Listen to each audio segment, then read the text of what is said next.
Les gars, j'espère que vous allez tous bien avant le match Barça Las Palmas. Oui, il fallait que je sorte cette vidéo parce que regardez le classement actuel de la Liga. Le Barça a 51 points, le Real de Madrid a 51 points et Atlético de Madrid est juste derrière avec 50 points. Donc un seul faux pas pour le Barça et il peut dire adieu à la Liga.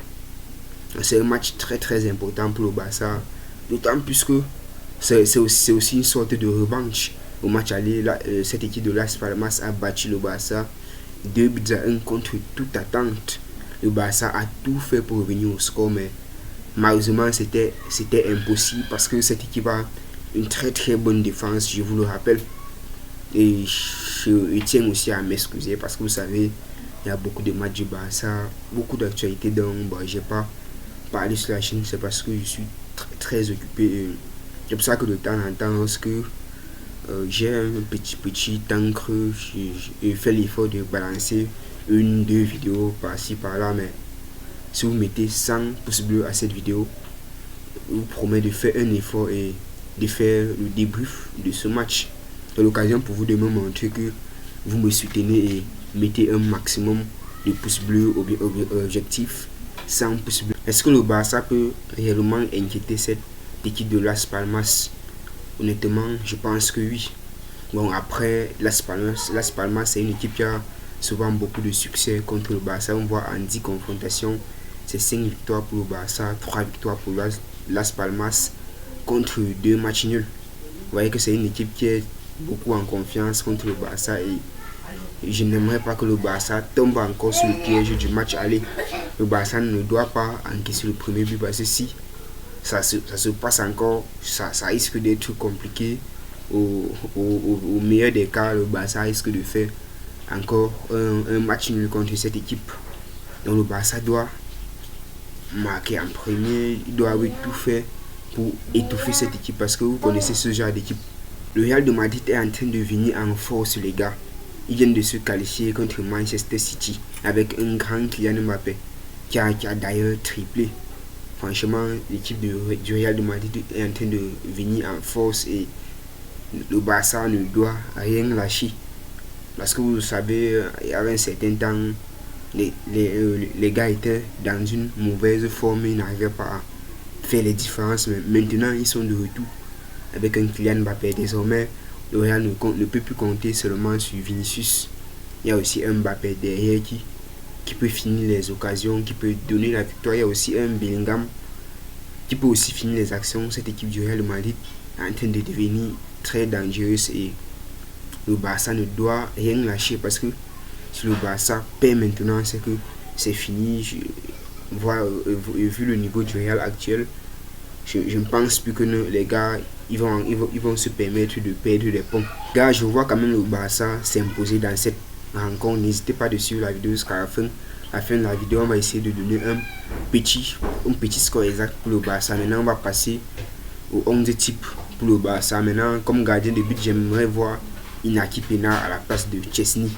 Parce que depuis l'arrivée de Chesney, on ne voit même plus Inaki Peña alors que il a montré de très belles choses avec le Barça. Lorsqu'il était là, le Barça a fait beaucoup de clean sheet et depuis que Sizeski est arrivé, le Barça ne fait qu'encaisser, le Barça ne fait que gagner sur les scores de 4-3, les scores de 5-4. Ils ne font qu'encaisser, donc j'aimerais un peu voir Inaki Peña pour un peu voir s'il y a un changement, si c'est pas la faute du gardien. Parce qu'après les autres vont dire que oui, Chesney a plus l'expérience, mais j'aimerais voir Inaki Peña à sa place comme défenseur central. J'aimerais voir Koubassi et Inigo Martinez. Oui, les deux là vont bien ensemble depuis la blessure de Araujo. Est-ce qu'on a mis Inaki pour Koubassi et Inigo Martinez? Les deux ont tellement marché qu'on a presque oublié qu'il y a un autre défenseur, Araujo, que c'est un très bon défenseur. Et comme latéraux, j'aimerais voir Alejandro Balde et Hector Fort. Je sais, là je fais un peu des choix forts. Mais Hector Fort, on peut le mettre, il joue dans les 65-60 minutes et après, on le fait sortir, on fait entrer un remplaçant pour qu'il souffle. Et comme milieu de terrain, j'aimerais voir Frenkie de Jong, Pedri et Gavi. Les trois là, ça marche quand même bien. Le Barça a remporté beaucoup de matchs avec ces trois. Et en plus, lorsqu'ils sont là, il y a tout. Il y a la possession, il y a les récupérations, il y a de la créativité. Donc, j'aimerais bien voir un milieu de terrain composé de ces trois joueurs-là. Et comme attaquant, comme ailier, j'aimerais voir Lamine Yamal et Rafinha. Honnêtement, ils sont irremplaçables. Je sais, après, il y a Ferran Torres et tout, mais Ferran Torres est plus percutant lorsqu'il est à l'axe. Donc j'aimerais voir ces deux-là. Et comme numéro 9, j'aimerais voir Ferran Torres. Je sais que là, ça va énerver beaucoup de gens parce que je sais qu'il y a beaucoup de personnes qui détestent Ferran Torres. Et pourtant, c'est un très très bon joueur. Honnêtement, je n'ai jamais compris pourquoi on le déteste. Lorsqu'il est là, il crée beaucoup d'actions. Lorsqu'il est là, il débloque beaucoup de jeux. Il permet au Barça de circuler plus librement. Il permet au Barça de se créer plusieurs occasions.